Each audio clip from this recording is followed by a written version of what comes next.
ဘာလေးစားကြတော့ဒါကမလေးရှားဆိုင်ကရိုတီနဲ့ကြက်သားဟင်းဒါကပေါ့ဖိုင်ကကြက်ကြော်နဲ့အာလူကြော်ဒါကခုနကဟိုထိုင်းဆိုင်ကငါဥစ္စာမောက်သွားအောင်မစားရမယ်နဲ့တော့မဟုတ်ရဲ့ဗီဒီယိုရိုက်တော့မစားရမယ်ဒီမှာဒီဟိုပါလေမုတ်ဒီမှာစားနေပြီဘိုက်စားနေပြီဆိုတော့မရရတော့ဆွဲနေပြီဟိုမှာလဲဆွဲနေပါပြီ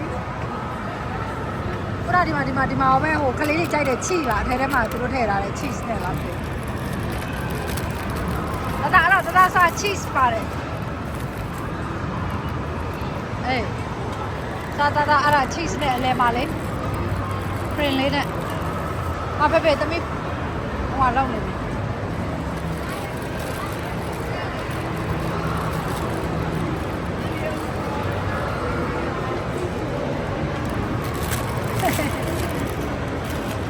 မေကင်မရာမန်လောက်ဝေးနေတယ်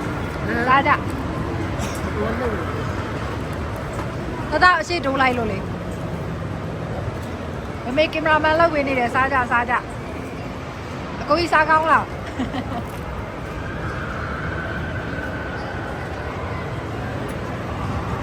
စားနေတယ်အားရပါရပဲကဲအခုရကျင်တာတော့ခီးသွားလို့စင်ဒီလိုမျိုးစားအောင်ပါ